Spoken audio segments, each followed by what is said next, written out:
Hey, good morning, everybody. It is Sunday, and it's time to get your Sunday going straight here. Thank you so much for joining in. I'm Axel1324, and let's get right into it. Terry, good morning. How have you been? Morning. I'm doing fantastic. Ready That's for this. good. That's a fantastic thing. Scrub, you there, buddy? Oh, I'm definitely here. We're ready to go talk some games. Welcome everybody in the chat. Thanks, Max, for hosting. The intro looks great. Let's go. Let's go. I love it. And AssassinLupa, welcome to the show. First episode for you, and first episode for me hosting. Something must have happened. All right, AssassinLupa. Hello. Oh, there she is. Yeah, I was just trying to mute the channel. It just wouldn't come up. Hello, welcome everybody. Yes, we're twins, Axel. New for That's both right. of us. Good morning, Xbox, and everyone in the chat. Thank you for joining us. I love that. I love the way it sounds because of your accent. So, good morning, Xbox. Because just, I don't know. I love accent personally. So, yeah. All right. Let's get straight into these topics. So, as you know, Xbox has announced via Xbox Wire that they will be having the Xbox and Bethesda Games Showcase here in June 12th. They are a month ahead of schedule from last year. And yeah, let me interrupt myself here for a second to say good morning to the chat. Totally forgot that. We're joined by Doggy Dog, my iconic video game podcast partner here. Good morning, everyone. Good morning, Doggy. Let's see who else we got in the chat here. We got Cerebral Paul. He's not feeling well, but he's in the chat as promised. Hey, y'all can't make the show, but I will be in chat. Thank you so much, Paul. Ice Queen Gaming. Hey, Ice Queen. I did see your DM. I will get around to it to responding to you after this show. And we got Luis Jimenez saying, good morning, everybody. We got Happy Cloud Gamer. What's up, you guys? What's going on, Happy Cloud Gamer? And I think that's it for people in the chat. Whoops. There we go. So, yeah, the Bethesda Game Showcase. Terry, are you excited for the showcase? Do you think it's weird that it got announced 2 months early instead of 1 month early? What's going on with your thoughts on the announcement? I mean, I'm definitely excited because I do want to see what's going on with the games, especially like Starfield has been like that mystery that they keep promoting, and I'm worried that it's overhyped right now. Like I'm really worried that they're getting too big for their own shoes. So I really want to see what is really going to come up with that game. So I really want to see this showcase so they can kind of put some of the stuff to rest, so I kind of have a better understanding of what it is. Because right now I have no clue what it is. I don't even know if they know what it is, honestly. They're just like, it's the biggest, bestest game ever. But they can't tell us anything about what this game is. Like it's giving me flashbacks to No Man's Sky. This is the biggest, bestest game ever. And then it was nothing. It was literally nothing. So I hope it's not going to be like that. You know what I mean? I don't want to see that happen for this game. I definitely want it to be an amazing experience. I want to enjoy the game. It's just I know absolutely nothing about the game other than it takes place in space. So I need to know way more than that. It's not enough. It's not enough. And now I'm also getting a little wary because one of the creators of Starfield that left the team is now like, yeah, it's good. It's big. It's a little too big. They're going to have to cut a lot out. And it's not nowhere as good as Horizon. I'm like, dude, you literally okay, whatever. So that worries me when one of the people who made it says probably going to get sued for breaking NDAs. What he says that it's nowhere as good, graphically as Horizon. Was it New Dawn? Not New Dawn, like the Forbidden West. That worries me. That worries me. For as much hype that they're giving this game, and you're going to downplay and say Forbidden West beat your game. Now I'm worried. So I need to see this showcase. I need to know what's going on with this game. Right. And then it getting announced 2 months, earlier is better too because everything keeps getting canceled, so people don't know what's going to happen. So let them get the leg up on it so they can secure a date before everybody else finally decides to secure a date. So it's a good thing. It's a good thing. All right. So out of the Xbox first party, Xbox and Bethesda first party, What game do you think we're going to see a 2022 release date other than Starfield? I mean, Starfield, they've been holding on to that November slot. Which one do you think else will hit? Out of the announced games we have, what do we have? We have Forza Motorsport got announced, but nothing else has been shown. Help me out here, guys. What else we got? We got Red. Be there. Redfall. Motorsport. Yeah, it's definitely going to Redfall should be out this year. Yeah, Redfall's supposed to be out this year. I think it's going to be Halloween, October, late October. That would be the perfect time for Redfall, wouldn't it? Mm-hmm. Yeah, exactly. Do you think they're going to do that thing that they did last year where six games in 6 months? That they did last year?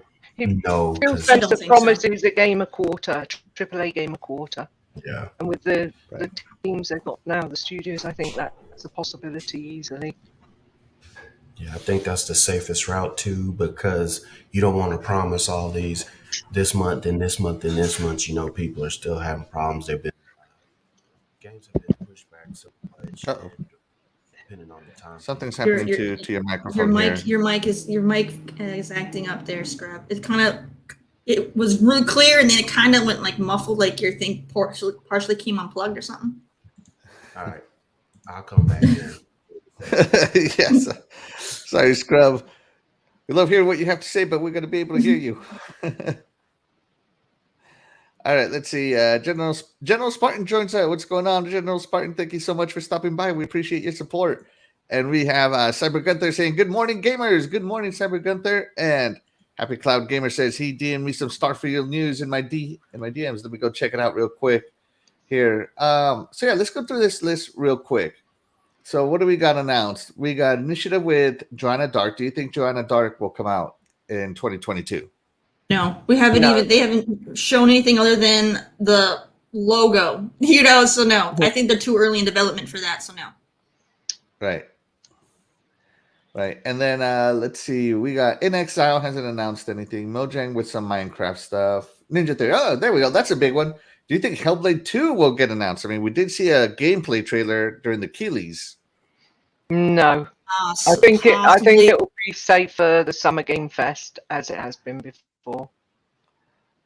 It's possible it could be ready for this year, but I wouldn't be surprised if they decide to put it for next year for a release.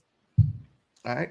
Obsidian has Avowed. Do you think Avowed will see a release date in 2022? I think we'll see some gameplay. I think so. Maybe. Yeah. And I think we'll hear some news and how they get along, but I don't think we'll be having Avowed this year, no. Terry? Sorry. Good. I mean, I don't know. Like, I feel like when it comes to like that game, it's possible, and then if it does, it'd probably be one of those games that did out in like November. It might, but again, I'm not going to be surprised if anything gets pushed out to next year because that's just it's expected. Right. So, but if something if they're able to get it out and it's well polished enough to where it's not going to be like you should have waited, then that's just a bonus. There you go. Let's see. Playground Games, Fable, one of my most anticipated games, Fable. Do you think we'll see Fable in 2022? No, probably. Want to? If anything, maybe early 23, but not this year. No. But I would love to see some gameplay of Fable. I would love to see more about it, what they're doing. All I want to see is like with Fable is a trailer of like feet running across a field, like somebody like running for their life maybe. And it shows like, oh my God, all this danger. And all he's doing is running up to kick a chicken. Yes, I was going to say, I need to see someone kicking a chicken because it wouldn't be Fable without kicking a chicken. No. All right. And I want to see some antsy gargoyles. Yes. Yeah. I really, really hope they kept the British humor because Fable isn't Fable without the British humor. It has to have it. It has to have it. And the thing is that Playground is a British studio, so I'm thinking maybe they're realizing this and they will go there. But like it wouldn't be Fable without it for sure. Oh. Right. Rare has what is that game they're making? Everwild. Everwild, yeah. So Everwild got rebooted Mm-hmm. apparently. Do you think we'll see it Mm, get a release date in uh, 2022? um, I mm, think that's the biggest uh, one. I think that's the I don't biggest question even. mark. Well, they haven't even told us or informed us what it's about yet. I mean, it's just a weird game that like they need to inform us what it's about. Whether or not we'll see something on it, I hope so because it would give a boost. But like, I think it's because they had to reboot it. I think that it's pretty much a no. All right. Let's tune over to Scrubness, get his opinion on these games. Do you think we'll see? Well, where was I on this? Joanna Dark. What's an exile working on? I don't know. Don't think. Do you think we'll see Joanna Dark, Fable, Everwild, or that Obsidian game? Jesus, why can't Mm, Avowed get mm. release date? Get a 2022 release date? No on some. No on most. Uh, didn't Everwild, didn't they say they had to step back and revamp and recoup the whole entire thing from the start? So I think that's definitely, they're not going to speak about that at all. They probably won't even mention it just to keep folks minds off of even thinking about that. Also, let's see, Avowed. I think we will see something from Avowed. I don't know how much of it they will show, but they're going to show us something. What they showed us was pretty good, but I think they'll have something in the works, and hopefully we'll get, if nothing else, a year. I don't think Avowed's coming out this year. I don't believe it is. When we're Yeah, talking about when we're talking about Fable, I think Fable Fable. will I think Fable will probably be the closest one to us. And if Fable does come out this year, it's gonna be like the end of the year. I don't see it coming out in October, but like I said, I don't have any inside information, so I wouldn't know for sure. But that's just my hunch. I think the main thing they're going to push is Redfall for the Forza Motorsport, and to me, that's not enough. So it would be nice if Fable came out, but I would rather them to hold off on Fable if it's not up to snuff where it's supposed to be. Um, they're in a precarious situation. We have so many studios that have been purchased, but there's so much stuff we just don't know about. So Mm. there's a easy chance for something to just pop up that we just weren't thinking about, we forgot about, or we didn't even hear about because there's so many studios. And then some of these studios have two teams. um I'm pretty sure we'll get something on Starfield. It'll Hmm. be, maybe a 10-15 minute just stretch of here, this what you can do, this what you can't do. Or maybe they might just show us a little smaller bit of gameplay, and then since Starfield has so much hype closer to the game, so there won't be any problems, they'll have maybe a separate show. I'm leaning on they'll have a separate show maybe like 2 months before the game comes out to push the hype back up and then give them more time to do a more thorough walkthrough. I don't know if we'll get like a extended walkthrough. Kind of, how like Cyberpunk had that back in the day, that 20-minute and 40-minute walkthrough, something like Yeah, but that. I that don't. wasn't that off the like a press only event? Yes, it was a press only event, but it ended up getting pushed out to the public later on. Um, Hmm. I don't see us seeing anything like that until maybe two months before the game. I think you'll get a trailer. I think you'll get some gameplay and walkthrough, almost like how Xbox does a lot of super cuts of you can do this and this and this and this and this in the game just to give folks some visuals, and so YouTubers can break down every frame of what's in the background. Here's a little secret to such and such. Ooh, there's a pit boy in this corner, such and such. I could see that happening, I but love the nothing. internet subs, man. They are undefeated when it comes to finding native culture is so prominent. Like when the whole Halo trailer came out, they found that one frame that Mhm. gave that Craig that one bad look out of like a full 10-minute trailer, and they ran off with it. Mhm. You might even the see, internet remains undefeated. yeah, you might even see something like, we know that they're going to do another Wolfenstein. It might just be a teaser trailer of the name, just something that'll hype people up. There's a lot of things they could throw at us, so I'm really excited. I'm not on the worried side. I'm more the excited to see what's going on. I think it's going to be better than last year, and last year was a banger. It like completely was the best show I have ever seen so far. It was so Right. good. It Yes. runs so smoothly. And there's more this year as well. So I think it's going to be a great time for us. I do think that Plague's Tale Requiem should come out 17th. That's its date to be released. I think it could easily be shadow dropped on the 12th. There you go. Yeah, and they always do day one drops on Game Pass during this, and it's out right now. Usually an indie, but a highly anticipated indie does that. Yeah. But what if they did it with a first party? I don't know if they would though, because you got to get some hype built up for first party. It could also be Forza Motorsport is going to be like they're going to give a date bang like in the next couple of days, or it's clearly something they've been holding back on that they're really looking forward to announcing. So there could be more than just a date in the future, because I don't think anything's going to drop anywhere around Starfield, because No, Starfield is the advertising juggernaut. Yeah, it's going to bomb everything. So I think if the studios have got any sense, even the third parties won't drop anything around there. I mean, I'm looking forward to Lord of the Rings Gollum. I'm looking forward to Hogwarts, and I'm also looking forward to Plague's Tale Requiem. That was my most anticipated game for this year, Plague's Tale Requiem, because my goodness, they've done an awesome job for the fact that they were such a small studio at the time. So I'm looking forward to what they can do now with the money behind them that they've got. Yeah, Plague's Tale 2 should be much better. Nick says, I don't mind seeing a little tease of a game coming out further down the road, but I want to see games that will release within the year. That tends to be Xbox's weaknesses. I agree with Nick's, Xbox has 2 shows a year, the summer show and the winter show.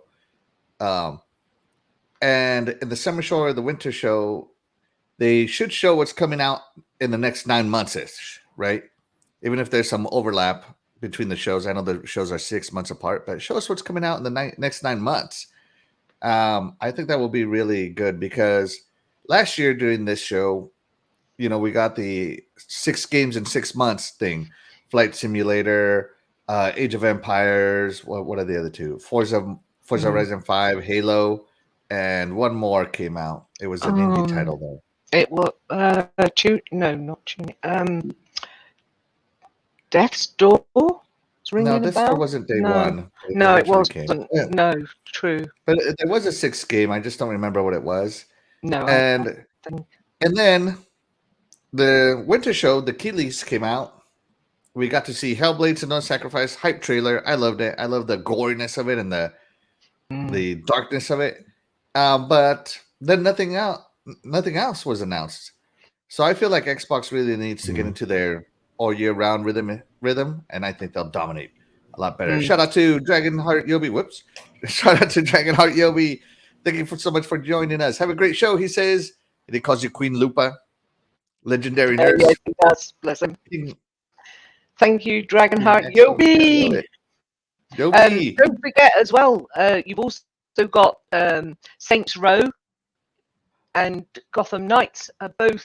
Oh man, Gotham Knights so hyped for that one. Yes, absolutely. Yeah, and both Xbox exclusives. Both Xbox games that were exclusive on PlayStation last year, that are coming to Xbox this year as well. So we have your favorite game, who won Best Artistic Style Action. That's right. That's right. So you guys wouldn't know hard if it slapped you in the face. Yeah. So I'm pretty sure that one will be talked about in the showcase as well. It better not be like a 2-year or something because I have been waiting to play Deathloop. If I'm being honest, No, it's just one. It's just 1 year. I think it's supposed to come out September, yeah, and so that'll it better be come the out. year. Mm-hmm. Our buddy, a good buddy and panel member, Cerebral Paul says Starfield will be a highlight, but going into holidays, other titles should drop.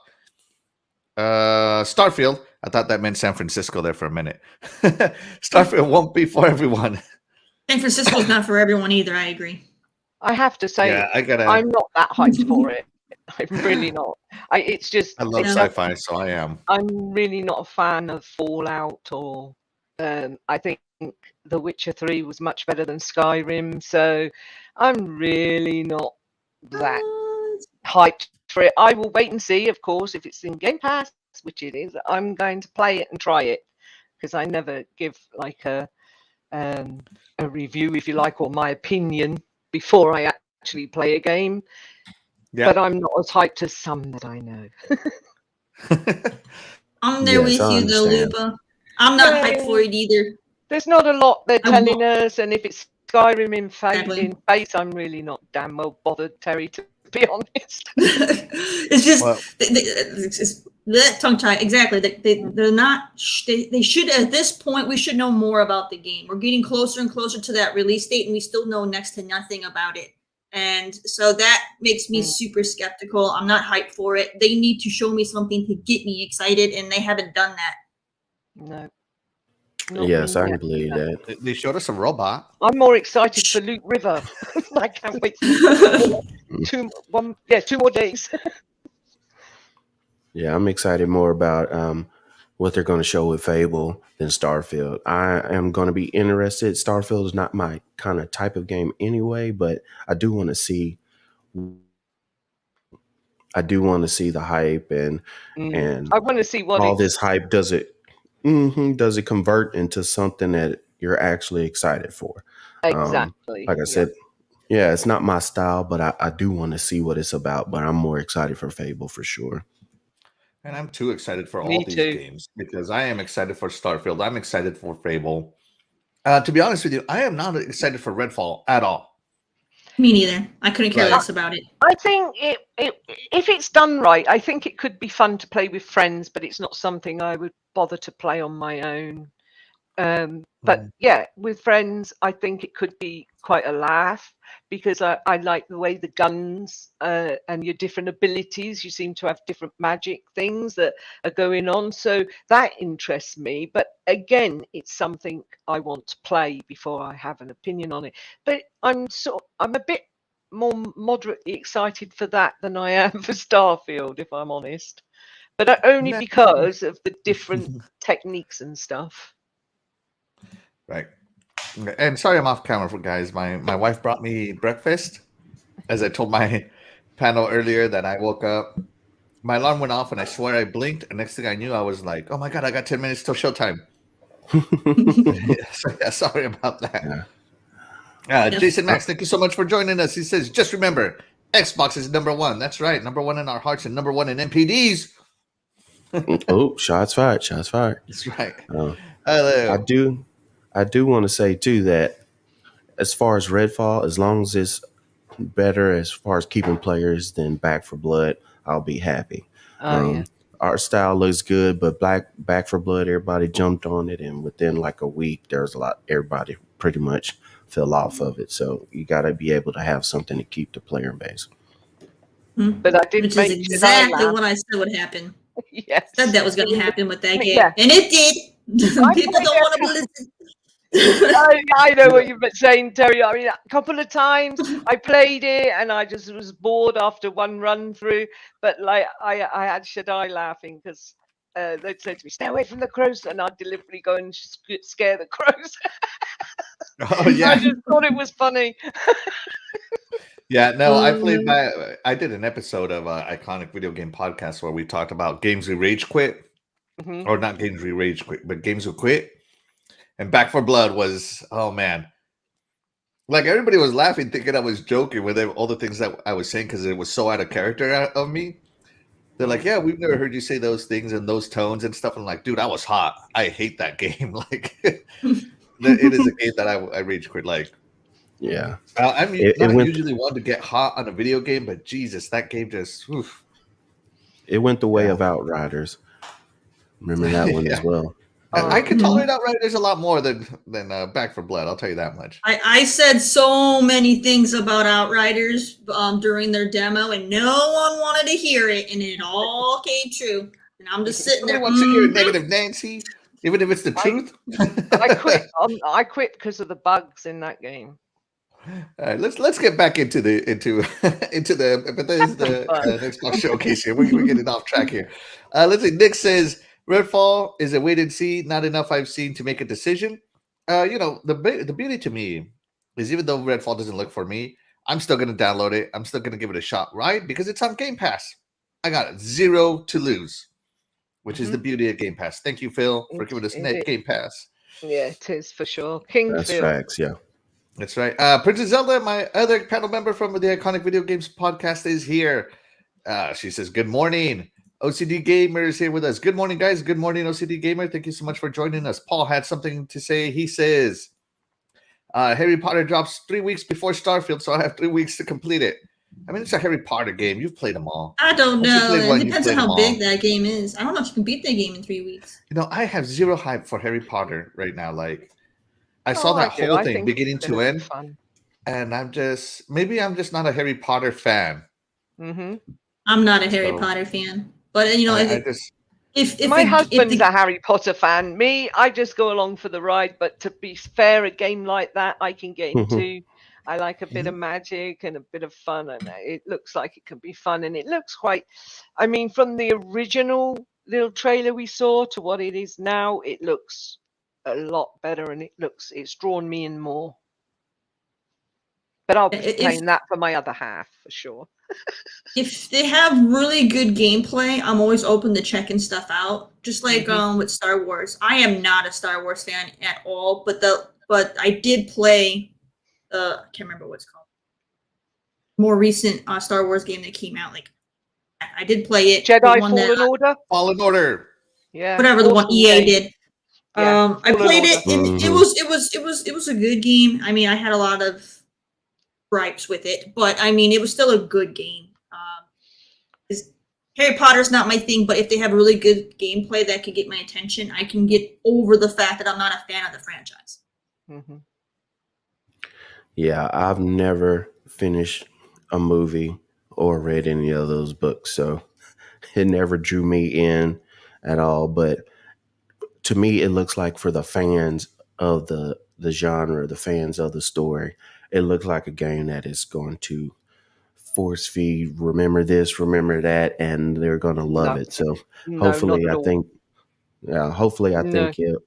You don't think so? No, absolutely not. It's set 200 years before Harry Potter. It's got nothing to do with Harry Potter. It's a 15-year-old coming from America to Britain. Right, but you're gonna see like lore and stuff that's from Harry Potter that was whispered about or talked about. Yeah, there's some. To me, you're gonna get that. Yeah, but hold on. The premise is that during the War of 1812, there's an American go way back. Okay. coming to England. Yeah. A 15. That's why it's so different, because he's a 15-year-old, so he's like a fifth former or whatever, and he's coming over and joining Hogwarts because he's a wizard. The things that the genuine, deeply motivated Harry Potter fans are mad about is that you don't get to get sorted by the sorting hat. You go there and you choose your house, which is wrong, and it shouldn't happen like that. I think it should be. The sorting hat hasn't been born yet or made yet. No, the sorting hat's there. It was made by I can't remember his name, but one of the guys is like uncles or something, like way back. So yeah, the sorting hat is there. It's been there the whole time, but it's there's some of the law that's wrong, and according to people, because they only know the Harry Potter story, and this is set 200 years previous to that. So, you get to play a character and you learn your magic and you go to class. I'm hoping that you don't have to go and sit in class for hours to learn a magic spell, but there you go. I have to call into question the story historically. I mean, if you're saying this takes place during the War of 1812 and an American's going Well, I mean, over I'm to, just guessing 200 years ago was around that. okay, No. but I'm saying No, it's Yeah. not the war. during that time period, the U.S. was at war with the British Empire, so I don't see why some American boy is going to want to go there. Because he's No, a I wizard. don't Back think- 200 years. So what is 'Cause that? he's a wizard. 1822. No, Yeah, it's around the War I- of 1812. Yeah, so like I- that's when we hated them. So I don't know. I don't know if that. I don't know. I'm calling the question that now. I don't know. Yeah, I'm not sure that it's that, but it is a couple of 100 years before Harry Potter. That's for sure. He wasn't even a twinkle. His parents weren't even a twinkle. So, yeah, no, it's a long time previous, but it's definitely a couple of 100 years previous. So, really and truly, all they need to do is follow the law, as in, like what Hogwarts is itself, which is a wizarding school. There's no Tom Riddler, Voldemort. There's no Harry Potter. There's none of that. I just Right. see him being the only American child in this school during a time period when there was tension between the countries. Like this doesn't sound like a good Well, plan. Nobody Everybody really knows knows. that it I was don't part of the think. Treaty of Ghent. Mm. That's the treaty that ended the War of 1812, by the way. The Treaty of Ghent that, Muggles have access to Hogwarts. Well, Muggles. I you don't mean. know. Muggles, whatever. Muggles. Muggles have I'm not sure. I'm not sure. I don't think we know yet why he comes from America, but he definitely comes from America. And he's a lot older because normally it's around 11-year-olds, 10, 11-year-olds that go into Hogwarts. So 15, he's quite old. But like, Oh my God, I he's don't Luke know Skywalker. I don't know what the story, how the story is going to manifest yet. But basically, Still a it's a really wizarding hard school. Yeah, it's like completely not based on Harry Potter. It's way, way before. So that's why it's called Legacy, I think, because it's like how he came. They, Like what they would lead put up to Harry him. Potter's name in it because they know that that'll be a good cash grab. Yeah, That's for what sure. they did. Yeah, but it's like it's actually called Hogwarts Legacy, and it was delayed because of J.K. Rowling and her stupidity. As usual, got to get a Yes. finger in the Mhm. pie. But like I think they've overcome that now, and like I say, I don't know all the facts. I know everything that there is to know so far, but it's whether or not the gameplay draws me in, is whether or not it will be a good game. I believe so. I can only go by what I know. What I know so far is intriguing, and I'm looking forward to finding out how it. I mean, how it looks goes. good. It just doesn't look for me. No, I mean Right. Going. it's subjective, like any game. It's Mhm. it's what you like and what you don't like. But I'm looking forward to it in the fact that I want to know more because I'm intrigued. That's the thing. I'm intrigued So to is find that out. the game you want to see the most No. during the Xbox Bethesda Showcase? No, because that will It's be got a PlayStation that's- deal, doesn't it? The advertising deal. Yeah, it's the advertising is with PlayStation, but it will, it's not basically Xbox, but it'll be on all platforms. I'm not. No, that's not my most anticipated game is Plague's Tale Requiem, and my second most anticipated is Lord of the Rings Gollum, purely because nobody's ever told Gollum's story. We've never heard what Gollum thinks about him and why he's done what he's done and stuff. So to find out his backstory, find out how he thought it all should happen, because now you're talking into my realm. Lord of the Rings is something I'm passionate about, so that's one that really draws me in, and I'm really looking forward to hearing what he thinks about it and everything. And there you go. Lord of the Rings, that's also something I can get behind. Terry, what is your most anticipated game? What do you want to see gameplay for the most out of all the games we know exist, not rumored games? We know exist? A lot of many. people are like, oh, there's a rumored, I don't know, Star Wars game. There's a rumored, I don't know. Okay, I guess. Game. I mean, I guess for me, I'm still waiting on Skull and Bones. They did a little teaser leak ago, but I don't know. That teaser leak wasn't a teaser leak because that's footage we've seen already. So people seem to have forgotten that that's footage we've seen already. But I mean, I still really want to see that game. They've it's been delayed since 2018. So I really want to see that game come out. Like I'm done waiting. You know, like, I just want it to happen at this point. Yeah, the last time we saw I'm anything with was in Terry. 2018. I'm with Terry. I've been watching that since the very beginning, and I can't believe they still haven't got it out. Oh, So that's, I think that's still my most anticipated game. It's just I'm just sitting here anticipating, and it's just not coming out. But I really want that to come out because I enjoy the ship battles that Assassin's Creed has, and so to have a whole game basically based around that idea intrigues me, and I want to see how it goes because I know Axel's indifferent. He's a Sea of Thieves fan, but I hate Sea of Thieves because I prefer the way Assassin's Creed did it. So being able to get that play style is more for what I want. And they did exactly what I wanted. One of the things I said Sea of Thieves should have done is they should have had trade merchants, they should have like the trade merchant lines and stuff. You're pirates. You should be able to go and find the merchants and rob them and all that stuff. And they didn't have any of that in there. But guess what? Skull and Bones does. So they're doing it right. It's not coming out. So I'm just waiting. I would like to see some more on Fable, but even still, I feel like it's still too early. So, I mean, if I don't see anything, I'm not going to be some of the fanboys that are going to be like, oh, this show was terrible. They didn't show Fable or they didn't show XYZ gameplay. You know, I don't do that. It's just, you know, it'll come when it comes. So it's just, I don't know. There isn't really too many games that I know for sure that are coming this year that I'm really that hyped for. I mean, I do want to see Gotham Knights, but at the same time, I'm indifferent. I don't really get hyped. I've been so disappointed in games over the last 5 years that I just can't get hyped anymore. I can't. Like so many games have they put our expectations too high and they never live up to them. And that's their fault for the way they market it and the way they do things, and that's bad. So I can't really get hyped for games. I need to play it, either I like it or I don't like it, and that's that. It's just too many disappointments. I can't really just say that this is the end all be all because there isn't. I've been burned too many times doing that. I'm not falling that trap no more. She learned. She learned after 30 years of being alive. I don't know how old you are. I'm just going with 30 years of being alive, right? OCD Gamer says he's hyped for Avowed. Doggy Dog, of course, is hyped for Forza Motorsport, baby. OCD Gamer says he's betting Hellblade 2 will be a Q1 2023 release. Hey, I'll take it. Happy Cloud Gamer says I want a new IP that hasn't been announced or leaked, maybe.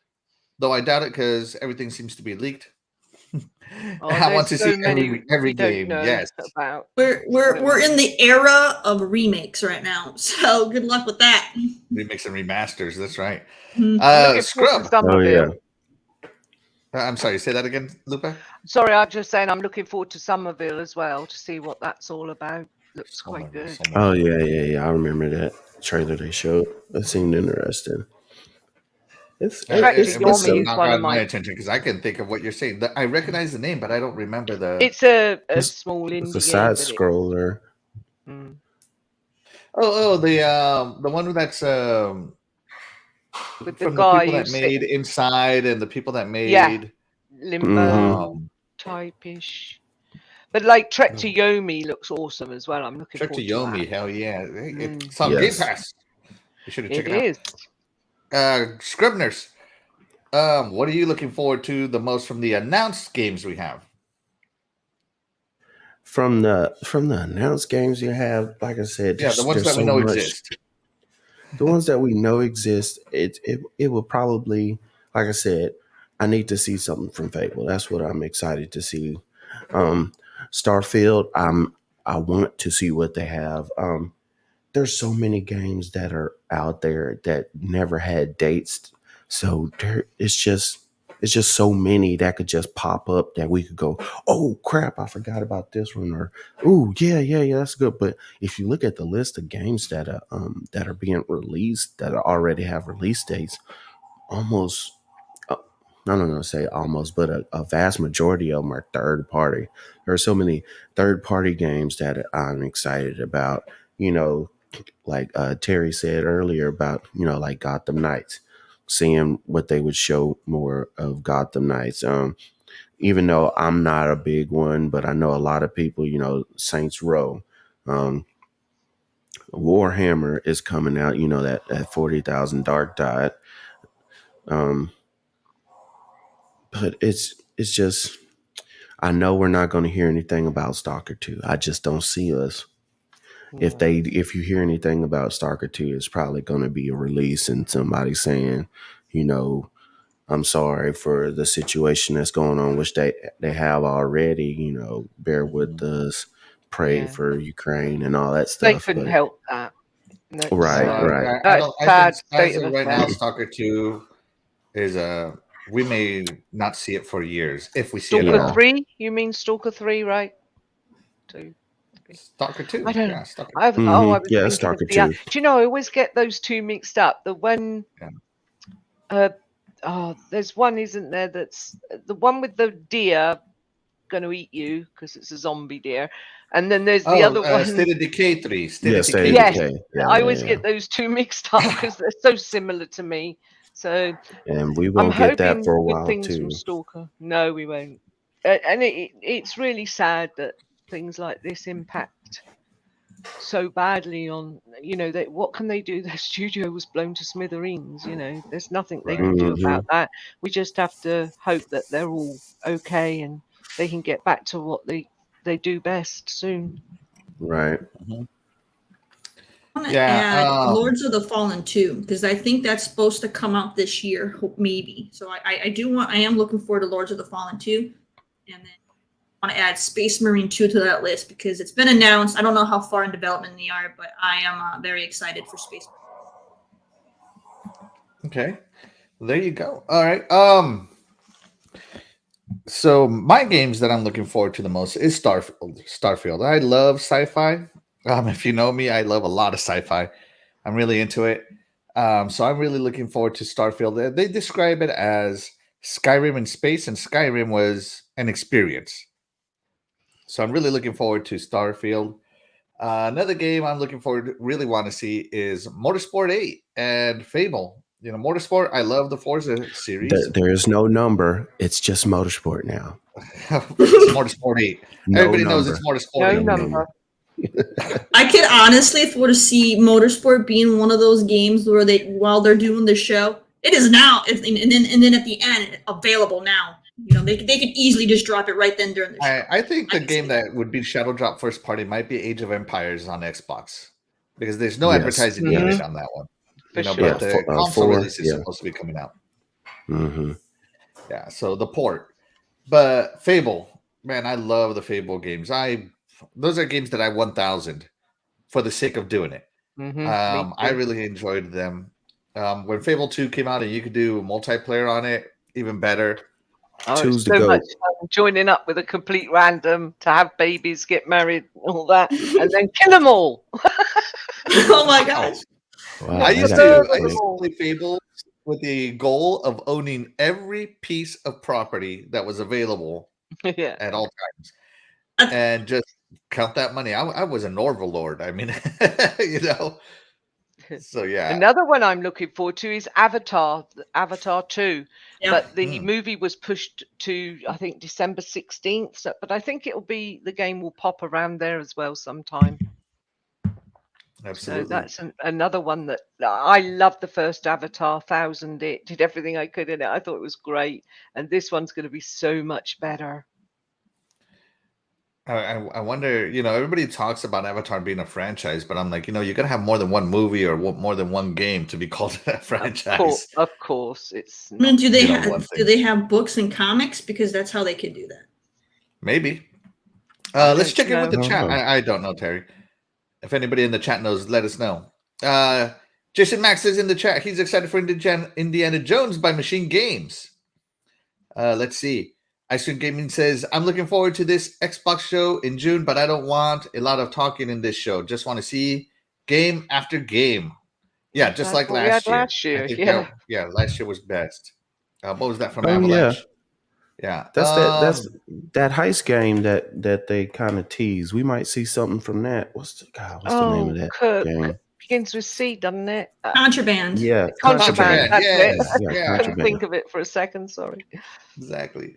We I got forgot Cerebral about Paul. that I one. hope they do it like they did last summer. Only showed games scheduled to be released in the next 18 months. Okay, so Paul wants to go 18 months in the future. I want to go 9 months. So Oh, he's I got me don't want beat to by go that double. far. I don't like going that far No. because that drives me nuts. Especially when they start, like pet peeve of mine when they start showing games that are years out and then just no reason Yeah. for that. I think the 9 month schedule is better personally because Xbox has so many studios they can do 9 months. But those studios got to start dropping. None of the purchased studios Right. have released a game that wasn't already in production. So let's see. Back from the Dead says, "Hey everybody, hey, welcome back from the dead. We appreciate you." Morning. I don't want another long drop from Xbox first party. Hopefully these days are almost over. I agree. Give me that one AAA game every quarter, or shoot, I'll take one AAA game every 6 months right now. Let's just get into it. Yeah, I Let's think see. it's going to be 6 Jacob months Coogan. right now. Say that again, Scrum. I think it's going to be 6 months from now. With all those studios, then COVID hit, and then everybody getting back into the swing of things, and then all the stuff that happened with Halo Infinite first showing. I think everything's getting pushed, so maybe every 6 months until next year. Then you'll start seeing the quarter. I hope so. I just want to start seeing some consistency, some consistent releases that are not all bundled up in the fall winter time. Let's see. Jago Coogan says, "What's up? Good morning. What's up, fam? Good morning, Jago. Thank you so much for stopping by. I appreciate your support, buddy." Let's see. What else we got? We got a lot of. All right. AutoCD, Microsoft is still doing mostly WFH, but starting to increase on-site. Oh, work from home. Okay.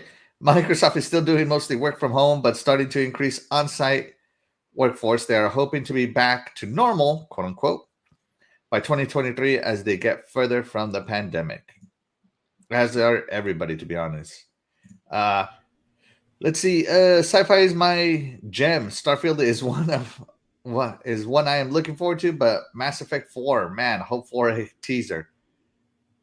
They did do a teaser a few years ago. EA did. So I think up next is gameplay. Right, guys? It has to be, yeah.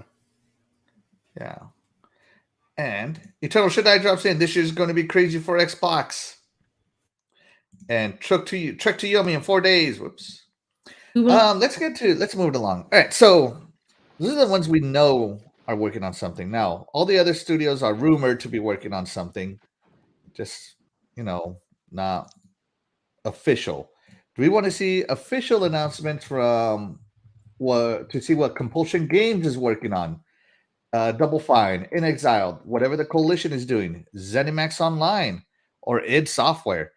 Do we want to see what they're working from officially, or should we wait till it's closer to release?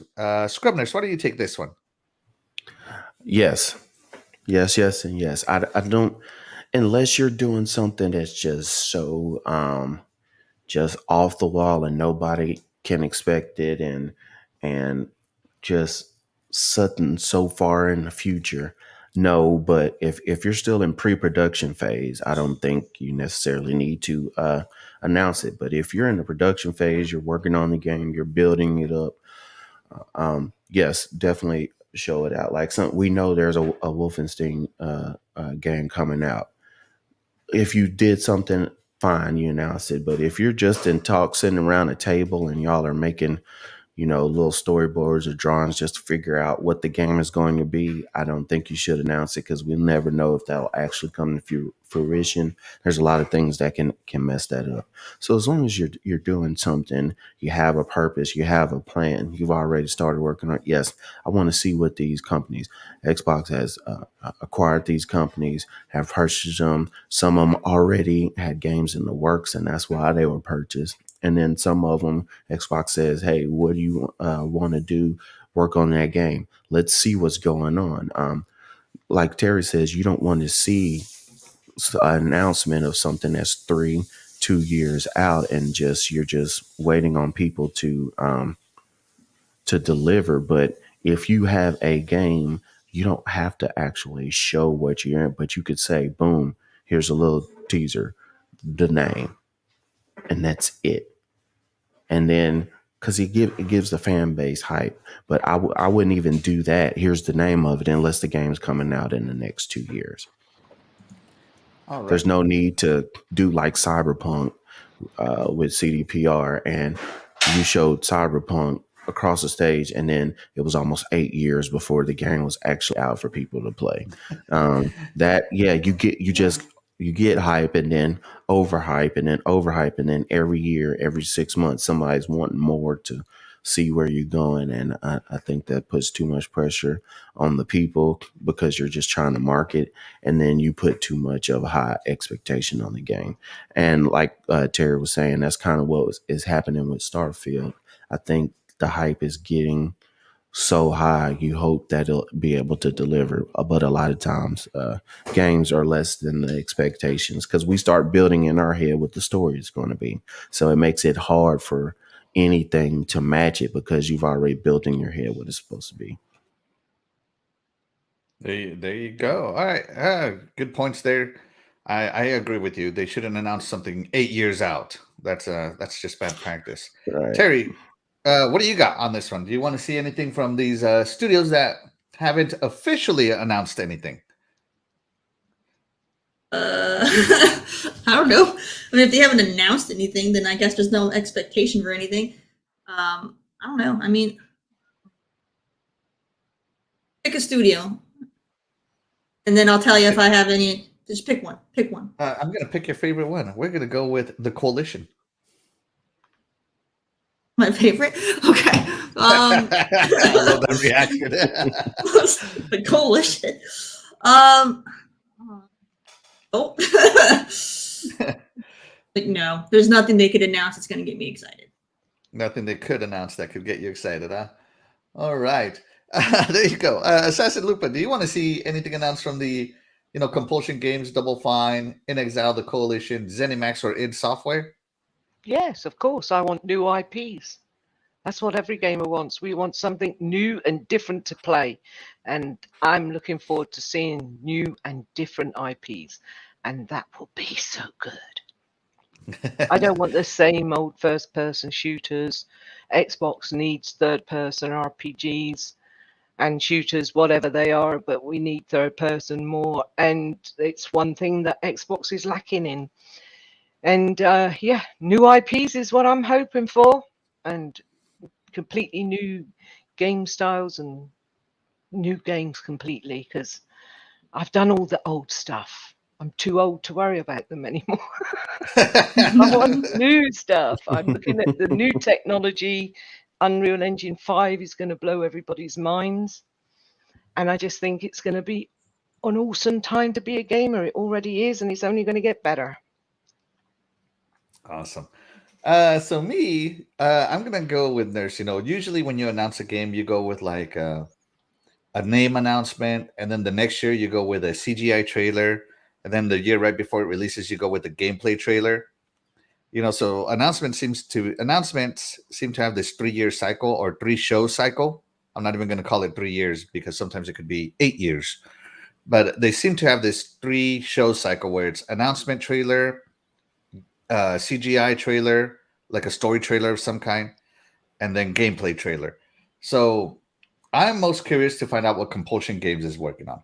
Like, to me, this is the most unproven studio out of all of Xbox's acquisitions.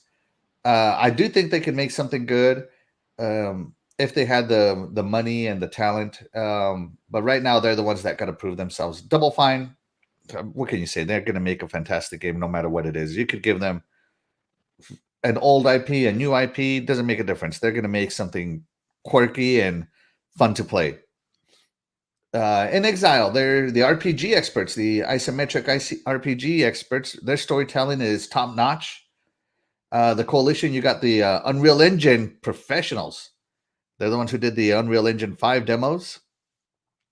And rumor, quote unquote here, is that they're working on a game before the next entry in Gears to get a hang of the engine. So there goes your new IP. Hopefully, ZeniMax Online. They're the ones who handle Elder Scrolls Online, which I was playing yesterday. Super fun game for me. But they should do something else other than just Elder Scrolls, in my opinion, online. And then id Software, they Game of the Year nominees every time they release a Doom title, but it was known for much more than Doom. It had Wolfenstein, which is now Machine Games. It also had Quake, and so many other games. So we'll see what they pump out, but it will probably be a first-person shooter. So yeah, I do want to see what they're working on, just because I'm a gamer. I like to know. I'm curious. I need to know. I needs to know, man. Let's see. What about that Ninja Theory other game that they're working on? Oh, Jesus, what's it called? That just popped in my head, but that's another one that we don't know anything about. All we saw was a staircase and a face. Yeah, so there's a lot of games. There's a lot of different stuff. Yeah, that's true. Let's see. Jacob Coogan says we need more linear games like Guardians of the Galaxy. Not every game needs to be open world. I agree. This is so I can agree true. with that. A really well done linear game, it can be just as fun as an open world game. I gotta agree with you. Compulsion linear Games co-op. is currently codenamed Midnight. Linear co-op games. Linear co-op games, yeah. Mm-hmm. Almost all co-op games are either PvP or open world. We need more linear. I really loved its Takes Two, though. I mean, I want another one like that co-op that's like every level was different. It was so fun to play. No bugs. It was an awesome game. Right. Yeah. Jason Max says Compulsion Games is currently codenamed Midnight. This title is supposedly a third-person action game set in a dark and fantastical world. To go back to your linear games, I gotta agree. Like the older, being an older gamer, there's some of my favorite games are linear, like Sonic. I love me some Sonic games. The older Sonics, not the 3D Sonics, but even the 3D Sonics are semi-linear too. Oh my goodness! You had to bring that. Well, we didn't have open games though when we were kids. No, we had open world games like Zelda, like the original Zelda didn't hold your hand at all. Like that one threw you out there and said, "Good luck." You didn't even get a sword. No, is this true? So yeah, I played every Zelda game ever made, and I can agree that did not handheld hold at all. So that's the same thing in Ninja Turtles. When you got in the turtle van, they didn't tell you where to go. You were just driving around and fighting in those buildings. Dude, that game is so frustrating. I don't even want to talk about it. I'll start raging. Yeah. All right. I think that's gonna do it for the Xbox and Bethesda Games Showcase. We're gonna move it along. Terry, you ready for the indie spotlight, ma'am? I am. All right. Let's see what you got today. All right, so I got a game. It's still in early access. All right. Oh, he's messing everything up. All right. No, and Shaddai, dude, if you're good to come back, man. Come in. Yeah, if you're able to join, come on in. We still got another hours or so left of the show. Yeah, if you're feeling good, get in here. All right, but so the game I'm going to show you guys is still in early access, so it's up to you. For those of you that I know not every gamer is like some gamers they like to wait, which is fine. Nothing wrong with that. But so the one I want to show you is in early access, and it's created by one of the developers that was part of the creation of the original old school Rainbow Six games and Ghost Recon games. So if you're a fan of the classic versions of those franchises, then this might pique your interest. It's still like I said, early access, so they're still polishing it up and stuff. But here, I'm going to show you a quick little teaser trailer, and then I'll go into a little bit more of a breakdown for it.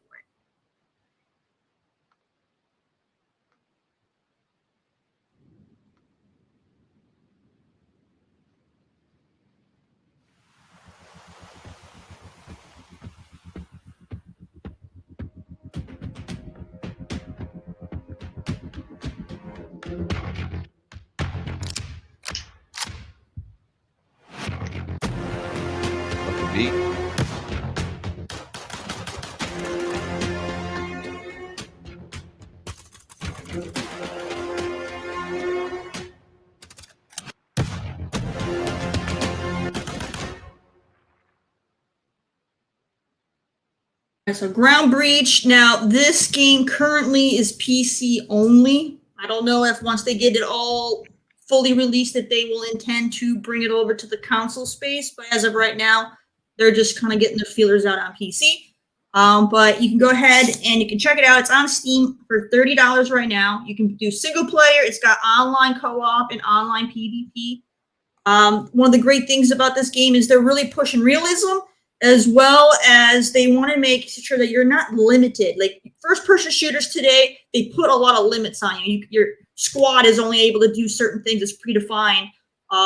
Customizing your weapon, you have to level up to unlock a stupid sight that you option or whatever. It's so they want to make it to where you don't have to unlock weapon kits or squad roles or anything like that. You can fully customize your gear and your character however you want without any of that limitation. So that's really, really cool. And so yeah, if you're into the shooter space, like I know Scrub is, go ahead and you guys can check that out. People say the gameplay for it so far is really good. Graphically, it's still getting polished. But yeah, hopefully, the full release will hopefully be not too far out, and it'll be fantastic. It got to be better than Crossfire X. I'm just saying. You had to bring it up, man. We're trying to forget those bad memories. Those are All right. nightmares Fantastic showing. burned into my skull. Oh man, I heard it was easy to get the 1,000 on it though. So if you're an achievement hunter, be sure to hit that Crossfire X. I heard it's pretty easy, like in a day or two. It's insanely easy. Almost one day. Yeah. So, speaking of achievements, the official Xbox Twitter account. Moving on. Thank you so much for that indie spotlight, Terry. Appreciate it. Mm-hmm. The official Xbox Twitter account tweeted, "If you work hard to unlock an achievement, you should put it on your resume." So I want to know, guys, which achievement or achievements would you put on your Xbox Game Studios resume if you were to apply? Who's ready? Who's got one? I got one. All right, go for it, Lupa. What do you got? The original Assassin's Creed, you had to collect 6 different types of flags. Yeah. You had to collect every Mysev, I can't even say it, Mysev flag. You had to collect every Templar flag. You had to collect every hospitality flag. Anyway, there were 6, and it was 20 G's per pop, and it was grindy. But it was one that I completed and was proud to have completed when I'd finished. So, Mm-hmm. 6, because each of them only get two lots. The Keeper of the Crescent, every Damascus flag, and every Jerusalem flag. They were 20 G's each, and the other 4 were 10 G's each. But when I completed them, I was so proud I did. And then I got to the end of the game. I had 1 chest to collect to complete it 1,000%, and the chest, every time I walked up to the chest, it glitched out. You couldn't collect the chest, so I could never complete the game to 100%. So I was so mad. But yeah, I think that was a very hard achievements to get, because of so this is Assassin's Creed, right? You said the original Assassin's Creed? Oh yeah, I've played every single Assassin's Creed ever made, so hence my name. Yeah, it's hence the avatar, just a little. Mm-hmm. Just a little. All right. Do you remember the? All right. Find all of Richard's flags in the kingdom. Is that the one you're talking about? Oh, there's 6. There's 6 different. Find flags. all flags in Masyav, Jerusalem, Masyav, yeah. Mm-hmm. And Jerusalem, hospitality, I think was one, and it just went on and on and on. It was hardcore, let me tell you, back in the day on the 360. It's like to collect. Hey, hold on, I want to see if we can find. They were hidden everywhere. I want to see if we can find your flag here. So let's see. Tell me when I hit it here, Lupa. Okay. Let's see. There's some secret achievements. Let's unsecretize them. Blood of a scribe, blood of a nemesis. Mm, let's see. Where is this flag? Oh, One. like I said, there's 6 sets of flags at least. Trying to Well, so there find. wasn't an achievement for all of them. It was just No, it was each each individual set of one. flags. Yeah, but there was like 20 or 30 flags a pop. It was like, Look, like find all the Templar flags in yeah, Acre. Then you Let have me to let me find click all on the that. Mace F flags. Let's see how many tutorials they got. 1, 2, 3 on that one.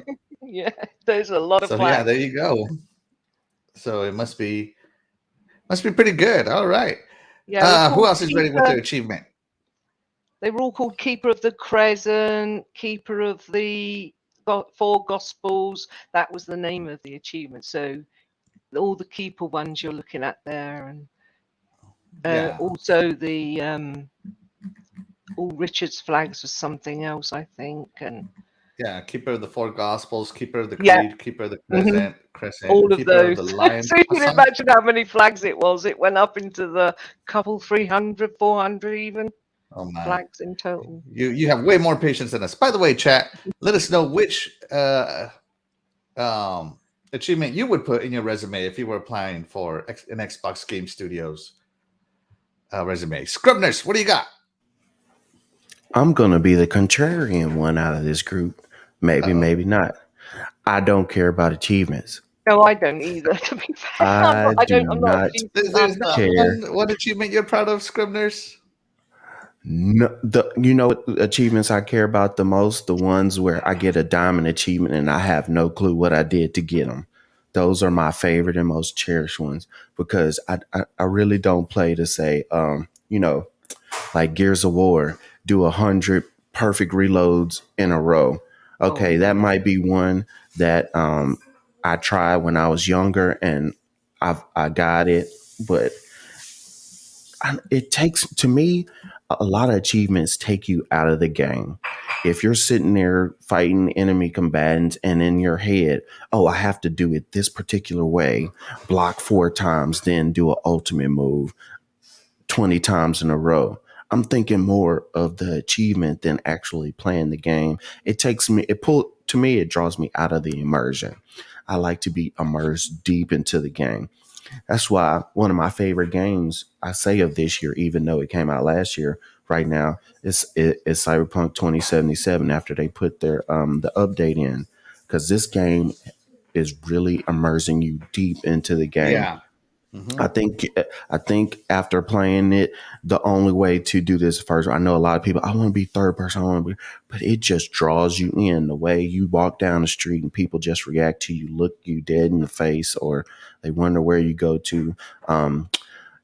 The relationship scenes, when you're getting your different when you're getting your different powers and all of that, and you're going through, and yeah, there are lists of, hey, complete this mission.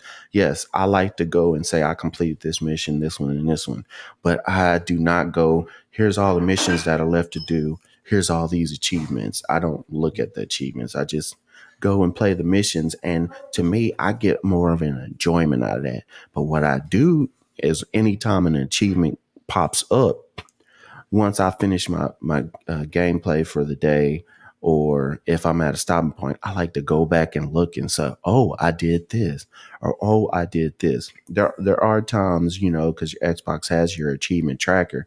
If you're Yeah. 90% away from getting an achievement, yeah, I might try to do the remaining 10%, but for the people who love to do that, fine. There are plenty of games I play from beginning to end and have like 10 achievements, 13 achievements. yeah, for sure.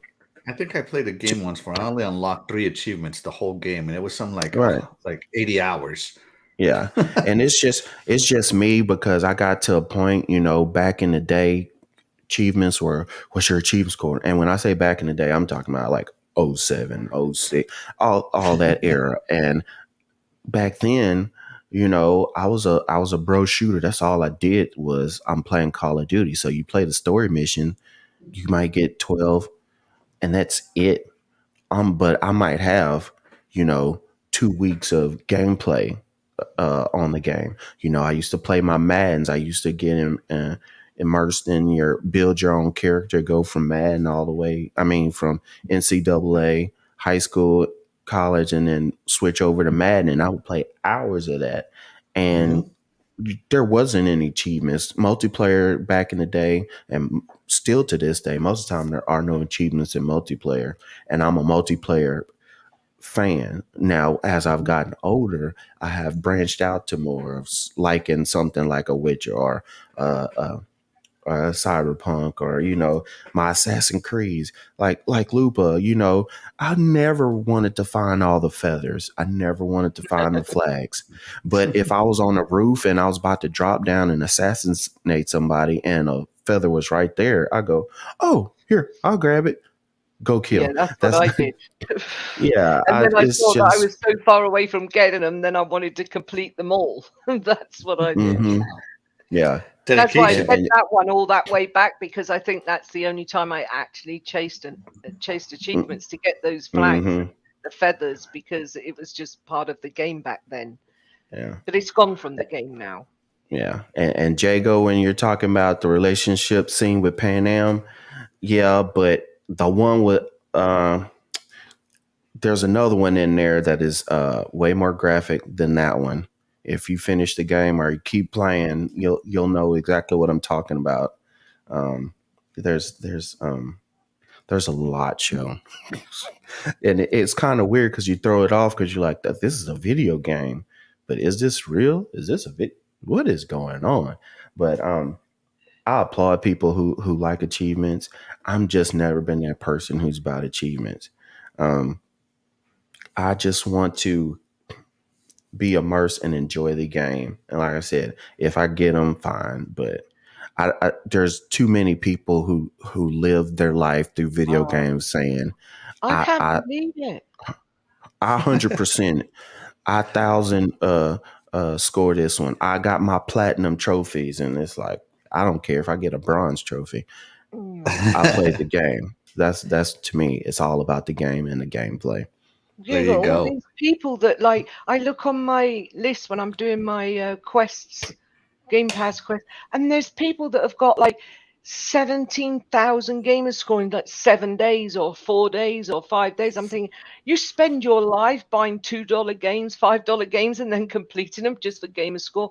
Gamer score means nothing anymore. It It's means just nothing. pointless. It's a It means pointless nothing. pastime. I think it means a little something, but I can't keep up with them. Like, there are literally people that will No. get my entire gamer score in 1 month.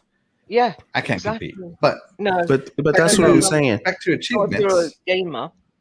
That's You what I'm earn saying money. with the yeah. That helps, but Xbox as far pays as you. So yeah, as far as gamer score, to me, it means nothing No. at this point. It means nothing when there's so many trophies you can get without beating the game if you do this, Mhm. this, and this. But Yeah. if you just play straight through and beat the game, you'll have, maybe 10 trophies, 12 trophies, 14 trophies. But if you go and get all the trophies, it might be 150.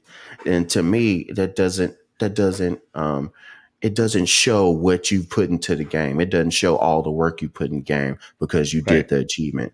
If you beat a boss and got the achievement for doing 15 rolls before you sliced it, or me and I just sliced it, throw it in one, it doesn't matter. You still beat it, but one person has a higher number versus when you're trying to compare people, that's when I say it doesn't mean anything. What you're trying to say is it doesn't make you a better gamer because you've got a higher gamer score than me. That's Oh, what I no, no, think. no. Just that we play games differently, and I just think that, like, people that brag about the gamer score are bragging about nothing because it's irrelevant these days because there's so many games, and like with Game Pass now, you're hopping from game to game, whereas I used to play, like, back in my day, right, in early gaming, you had a game and you had that game, like, you might have 2 a year, and then you sat waiting for the next game to come out, which, like Assassin's Mm-hmm. Creed, collecting the flags and doing the feathers and that sort of thing was something to do whilst I was waiting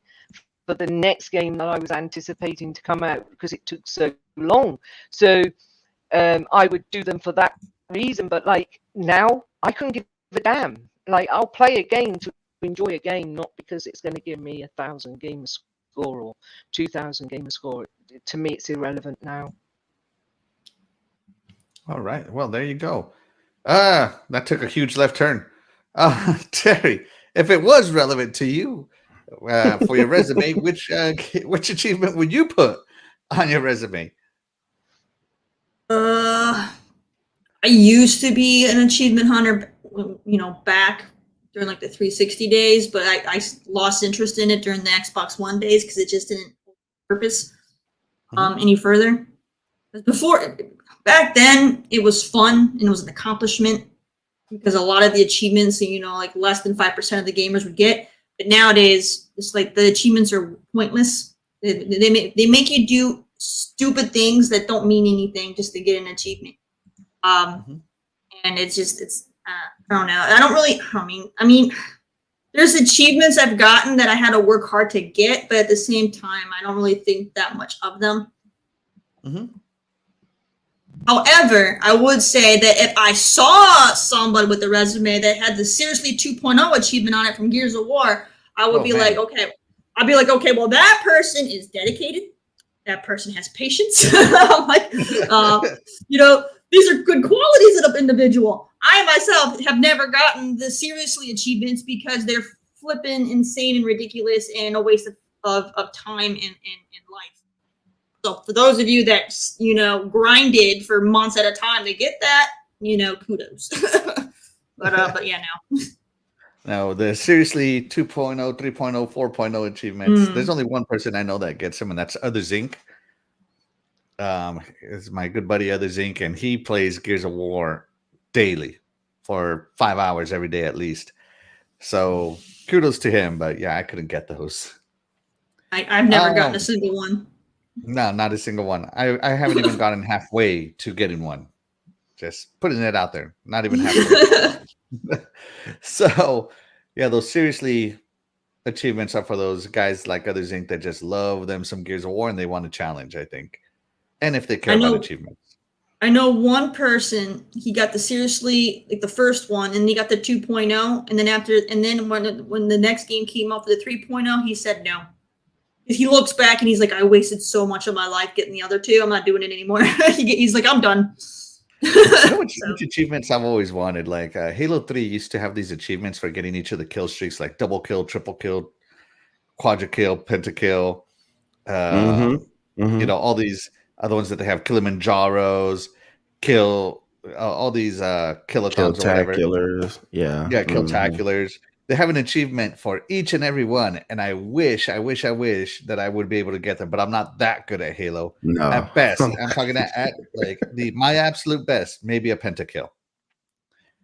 You need to, to me, because I'm not that good in the smaller areas, but to me, to pull those off are better in like the big team battles.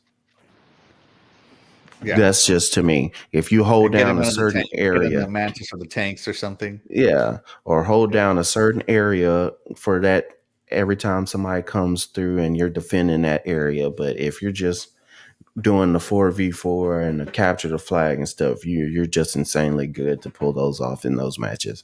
Yeah. You're way out of our league if you're doing those. 4GQ TV Clowns comes in and says hi, dropping by to say hello. Thank you so much for your support. Princess Zelda says on her resume, I would write I survived the past 8 years while Titan played Smite. This reveals patience, determination, resourcefulness, and acceptance of others. That is true. Oh man! All right, that was great, Princess Zelda. Yeah, God bless your patience, Princess Zelda. You're a saint, definitely. No, speaking of Halo, I have a story the other day. We did a come from behind Slayer battle. We were back 10 or 12 kills, and I ended up getting the sword, and I ended up just camping a corner, and as everybody ran by, I would kill them, and eventually it got to the point where my team members would engage them, get them to come around this corner, and I would kill them with the sword. we ended up winning by 1 kill, and it's like the most satisfying thing in the world to do like a come from behind game on Halo and win by 1 point, because you ruined their day. Yes, yes. So yeah, fun story. I love that one. I probably should have captured it, but I was just too happy. So the achievement I would put on my resume is an achievement from Band Hero, if anybody remembers that one. It's called Treasure Hunt. Which one was that one? Which one? Which one was that one? Which game? Treasure Hunt. It was worth 490 gamer points. So it was a serious achievement. And what you had to do was play all these songs in a single playthrough. So if you were just playing the songs on random, you'd have to play for like, I don't know, 10 hours or something. But it was a list of 19 songs, and you had to play them with a singer. Yeah. Band Hero, yes. Yes. Yeah. So this is a song, one called add stream. There we go. This is one called Treasure Hunt. This is what it looks like. I have this one. So I didn't have a partner at this time, so I had to play and sing these songs myself. So you can imagine how many attempts I made at this to get this and clear it without either my singer or my guitar, getting the booze. Dying, dying. Yeah, and then the that's other parts have hardcore. to do so good. Mm-hmm. Right. And so you had to play these 19 songs, all of them in one playthrough. And so I made this playlist because I wasn't going to do this, and there's songs in here that I absolutely despise, like I have no interest in Beautiful Soul. I have no interest in Black Cat. What else do they got here? Honky Tonk Women. Don't care about that one. Wow. Well, yeah. that's a classic. I don't Are you care what you say. I don't serious? care about it. That's a classic. Don't start singing Tonk Woman. AssassinLupa. We'll get copyright strikes. No, it wasn't. Not because of your voice, but because this is the way the music industry goes. You can't even sing it with your own voice. I know. Yeah, especially rolling. Don't do it. Yeah, like "Oh Pretty Woman" by Roy Orbison. Never even heard of this guy before this game. What? Right? Are you serious? Oh my god! Man, hey, I might That's why not I'm be as glad old as these you guys. games. That's why I'm glad these games came out to Hey, teach that people song's about classic. music. Yeah, That Teach song's a people about classic. music. it Yes. certainly is. I'm a drummer, Thank you.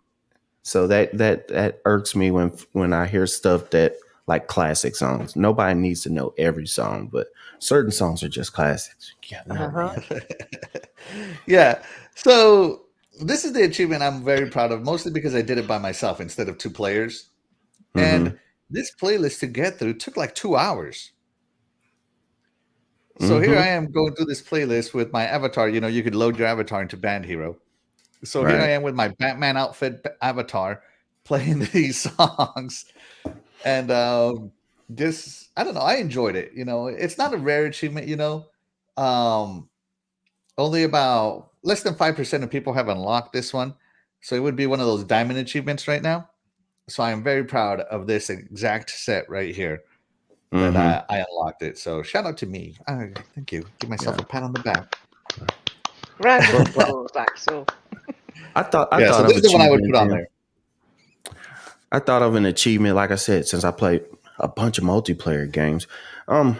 There's an achievement in, I can't remember if it was in Band Hero or Rock Band, but you got the achievement if you played, I think it was Expert, and you were doing 2 instruments at the same time. So like singing and guitar, singing and bass, singing and drums. And I did Welcome Home by Coheed and Cambria, Expert drums and Expert singing, and beat it. I love Coheed and Cambria.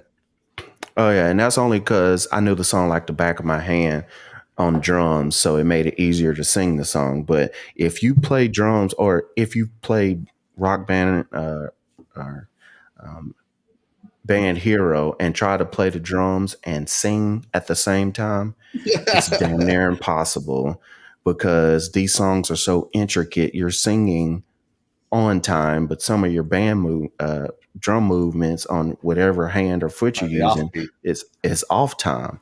So yeah, I did that on Expert, alternative heavy metal song or progressive pop rock song, and killed it. But I used to love those.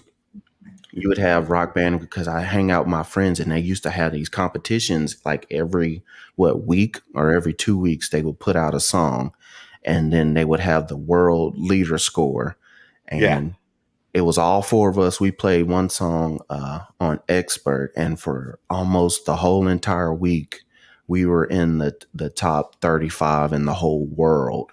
Eventually, it got knocked down, but for a while, we thought we were some great people. The dogs. But that kind of stuff's fun. Yeah, that's the stuff I love more.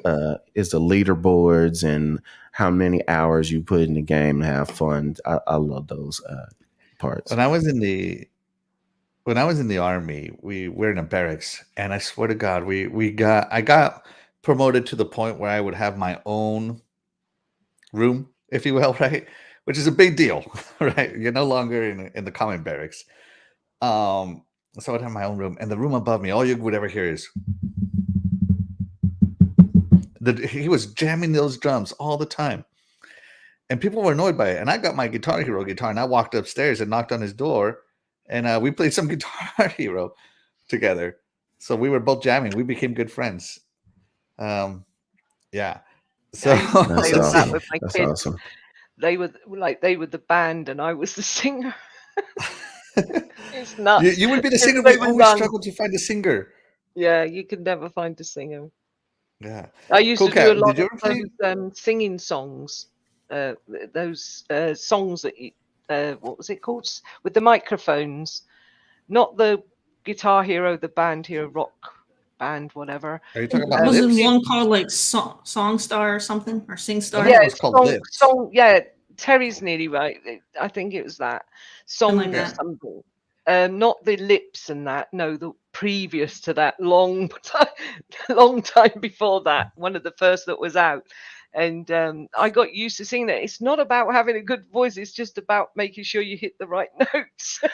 Right? Yeah, you could sound awful, but if you hit the right notes, you nailed it. And me and the kids used to have a blast with it. And then we got into Rock Band and such, Guitar Hero, and it went mental because all the kids were playing different things on different instruments. It was nuts. Anybody who lived next door to them, I felt sorry for them. And you got to It was play so with the much volume fun. up. Yeah, for sure. Let's see, real quick. It looks like I fired up the chat. Honky Tonk Women by Paul. Jiggle Cuckoo goes, what? When I was talking about how I don't care about them. General Spartan goes, a good majority of those on the songs on that list I've heard. Paul goes, never heard of Oh Pretty Woman. Your parents have failed you. For sure, though, Axel. It's a classic. Get this man a karaoke machine full of nothing but country songs. Stat. Wait. I don't know about country now. We're going a little too far. That's a bit too far, yeah. Casket Repair comes in. He said, morning, y'all on the road. I'll catch the replay. Thank you so much. Appreciate you, Casket Repair. Yes, thank you. Oh, my God. And Lost Forever jumps in. Says, sorry late, snoozing after work. Hey, man, you got to get that rest in. And Paul goes, you can hum if you hit the right notes. Yes, Yeah, yes. you could, to be fair. So what was your instrument when you played? Terry, did you play the Guitar Heroes or Band Heroes? And I did you have a Guitar favorite Hero. I did Guitar Hero. I didn't play any of the other ones. Okay, so Didn't feel the like guitar? investing in all the accessories and stuff. I don't. I feel like when I get a game, I shouldn't have to buy a bajillion things to play the stupid thing. I don't get that stuff. It came with a guitar though for $60. It did. Yeah, which I got, and it was too expensive for that. But no, like the band ones. I'm not gonna buy drums and all that. Well, the you could band get ones the are drums $300. and I gotta those. go there. Yeah. yeah, because you had the big pack. Came with the drums, the guitar, the bass, the microphone, and the And game. it broke was your like wallet in the process. No, I'm It was good. like 200 something. It was like $200 Exactly. I'm not spending that kind of money on a game. No, that's. I bought it. I bought My I it. need kids the Guilty. wanted to drums. put all their pocket money into buy it, so I had to get it in the end. They were just pushing me so much. You got 3 kids all going You at could you. I want it, I want it, I want it. you Come on, Mum. I got it for you Christmas in could the end. you could easily find all that stuff used because all the parents that got tired of their kids, were selling that stuff. So you could get that stuff on the cheap. I love the used video game market Not because when right back Guitar at the Hero died beginning. down, Not in the beginning, no, but later on you could get that Yeah. stuff cheap. I mean, we sold But yeah. ours later on, but like early on, it was like, you had to buy it new. There was nowhere selling it. Yeah, I love Guitar the Hero was used the video only game one. market because when Guitar Hero went down, they were selling the game for like 5 cents at GameStop, Mm. right? The Guitar Hero 3 or whatever was like a quarter. And the guitars and stuff, the accessories were only like $5, $10. And now the games are like, going up. They're like $3, $4 now. But the accessories, the instruments, because Mm-hmm. they never made anymore, They're crazy. you can Mega easily sell money. them for over $100 now. Mm. Yeah. I had a double strum bass where instead of having one bar to strum up and down, there were Mhm. two. So on those really hard songs or the long strum, you could use 2 fingers like a real bass player and just sit Yeah. there back and forth like that. Yeah, And it that had one the little cost a lot bar of money. split in half. Yeah, I Yes, remember yes, that. yes. Yes, I remember, I remember that one. Flamish was looking for a guitar for I think it was Guitar Hero, and Mhm. they were as I said I'd look for him. I'm looking because he couldn't get anything in Belgium, so I was looking on the UK eBay and stuff. And oh my goodness, they're selling them for £300, £400, £500. Mhm. It's Oh yeah. mega money. I was like, oh, why did I sell? I actually gave mine away. I didn't even sell it. I gave the whole kit away. I would have paid Hmm. so much money for so many more games if I'd done that. But that's me. I always give stuff away. Well, Jago Coogan has a regret. He said, then I ended up throwing the Guitar Hero away years later. No. No, Jago. Happy Cloud Gamer says, almost always forget to like before we are in a half hour. So if you have not done it, hit that like button. Yes, definitely share and like this out. It really helps us out, guys. Let's see. Let's move on. We got time. We got time. I'm actually surprised we got time here. Let's move it along. So, Scrubness, I got this one for you, buddy. Got this topic up here for you. Modern Warfare 2 was announced as the most advanced Call of Duty ever. Who's hyped? Who's not? And what would make this the most advanced Call of Duty ever, other than the name? Scribner, you're our Call of Duty guy. We're going to go straight to you. Tell us what you think. The first thing I'm excited for this game is they will be taking away all 3 or 4 games you have to be able to play Warzone. If you want to play Warzone and you get Modern Warfare 2, that's all you need to have installed is Modern Warfare 2. You don't need the 100 gigs for Modern Warfare 2, then Cold War 130 gigs, then you got, all these up Vanguard, and it makes no sense to have all 3 games on the same servers and include to Warzone. And if you get the newest one, Vanguard, and you said, well, I want to save up data, I'm going to take off Modern Warfare and Cold War, you can't play Warzone with your friends. You have to re-download them and put them all together. Whoever did this was idiotic. It made no sense. It's just stupid. And for them to say, all right, as long as everything goes good, before everything taken over by Microsoft and Xbox, we're going to put all of this on one server. They're redoing Warzone. It's all on one game. And hallelujah, this is saving up so much data. Is stress. There's so many times where you put a new game on, you take one off of your system, and then your friend wants to play, and then you have to wait 3 hours to download everything else to play. So I'm glad they're doing that. As far as them saying this is the most advanced ever, I have my reservations. There were some games that we had before. What was that? Black Ops, was it 4, where they had all the the suits and the different kind of hero style shooter where everybody was running up walls and jumping and bouncing. It was kind of fun, but I think the best with shooters, when you're saying, oh, we're going to be advanced or a little bit futuristic, is try to do something that's closer to like 10 years ahead. of what we have now. When you're trying to go, oh, this is 50 years in the future, people's minds get just like a little weird and they just go overboard, and it kind of wears you down, and it takes a lot of times it can take away from what you're used to playing. But yeah, I am excited. The question is this going to be next gen only? I doubt it, because I don't think there's enough consoles do it, and then they're going to pump out enough people, a lot of people. But for them to rebuild the engine, that's one. Rebuild the engine, which needs to be done. Every one of these games still come out with so many bugs and just glitches, even, a whole year out, because they're steady adding, but it's on the same old engine. So new engine to be able to play Warzone or the new game without having the other ones connected. That's another exciting thing. As far as about the most advanced, I guess we'll just have to see as it goes, but I am excited, and this will be the last one for 2 years. It needs a break. It needs to have a revamp. So I'm going to enjoy it for what it is, and hopefully it's better than the ones we've been having. Because yes, it has been the same old, over and over, cut and paste, overlay over the same thing. So hopefully they can bring something new. We'll see. Maybe they might be invigorated. I don't know, but it is Call of Duty is a money making machine. So regardless of if it's so great compared to the rest of the ones or not, it's going to make money. Oh, but yes, since they are doing Modern Warfare 2 again, we get to see Ghost one more time, one of the most beloved and favorite characters in the Call of Duty franchise is Ghost. And we know it's not a spoiler. He was killed. So to have him back in the flesh, to play alongside with them, possibly play as him, I cannot wait. So I know that was a little long winded, but I'm excited. I don't know. I don't care about anybody else if they're excited or not, but it just makes me think this might be a little bit better. So we'll see. Fingers crossed.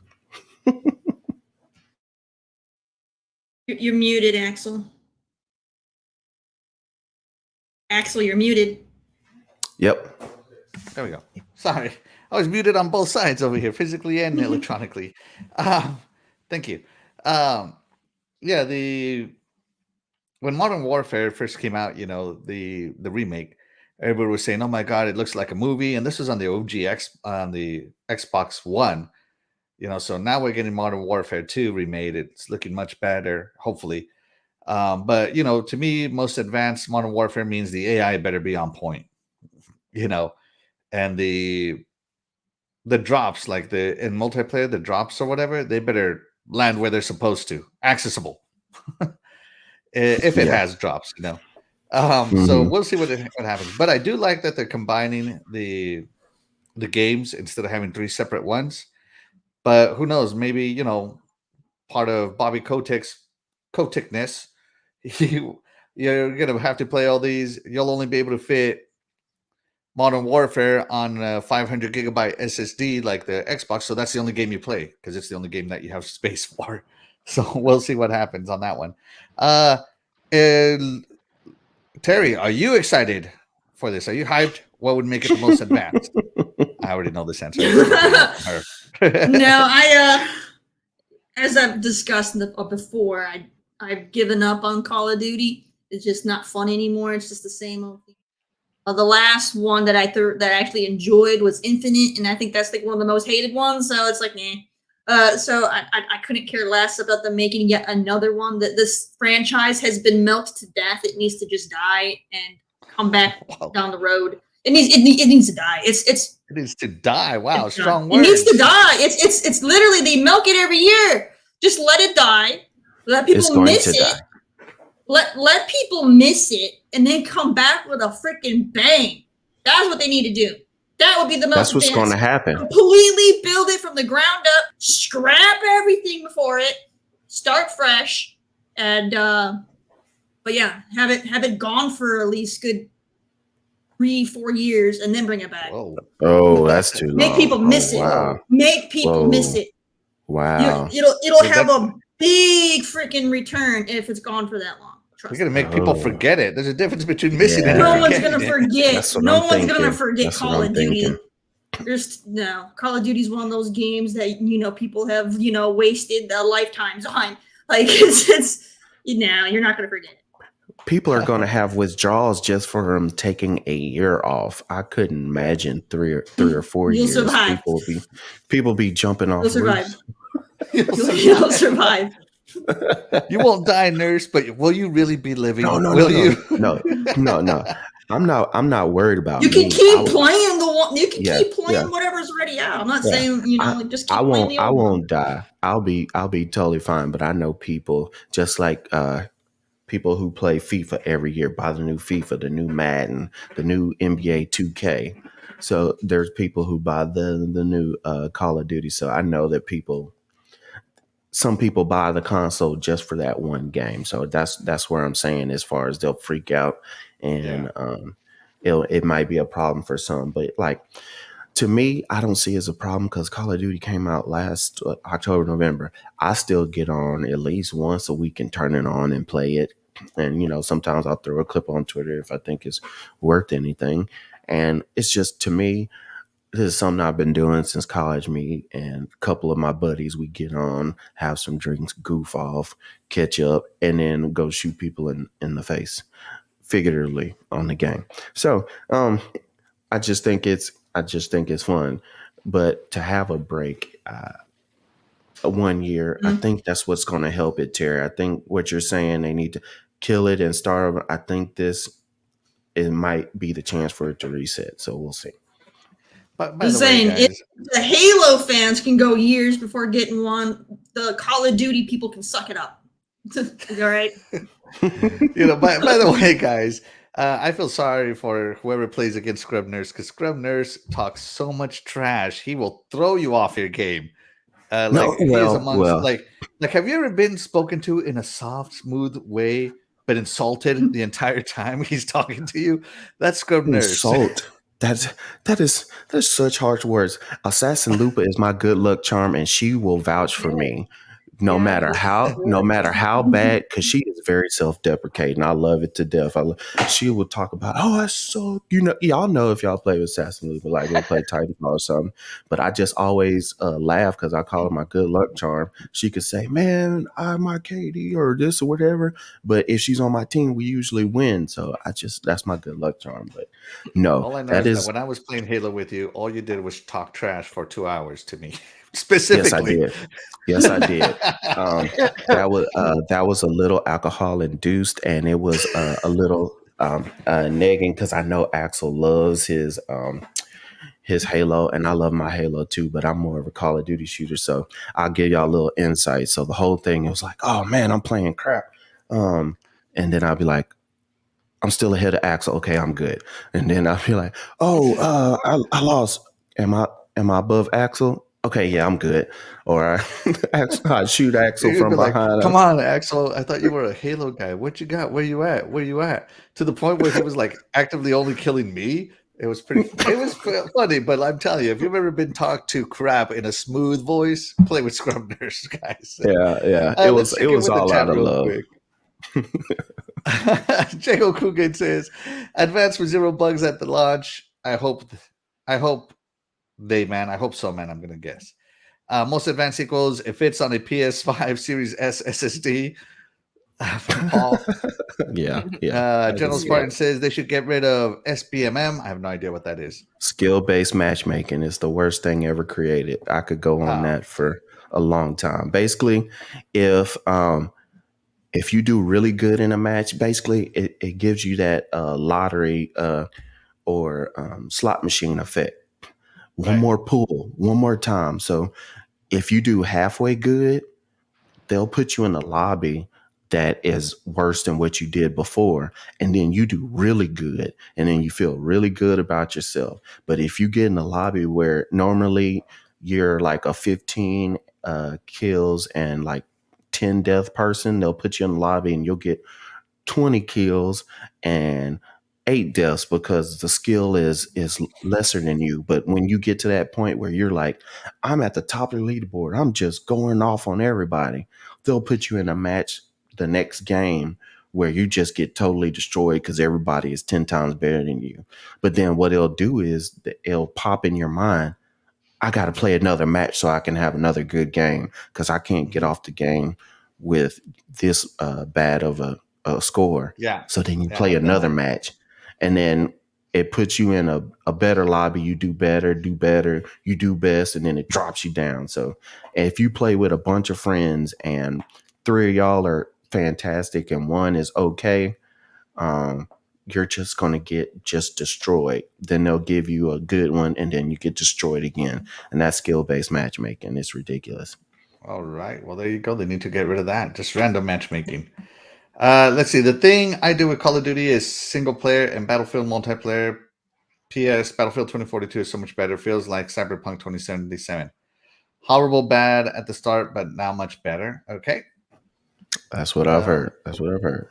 I hope they fix that one. Yeah. The most advanced Call of Duty means advanced warfare. Jago Coogan also says Infinite Warfare is criminally underrated.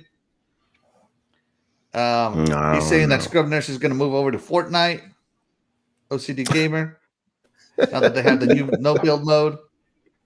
Let's see. Oh yeah, I'm actually maybe thinking of trying it one time because I swear I never played Fortnite because of that build system, but it makes me think about it now. It does. Me too.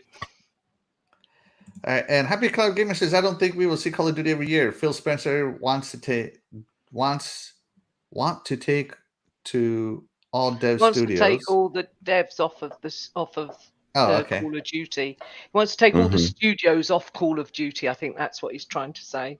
Because there's so like many studios got added on there to keep up with the demand.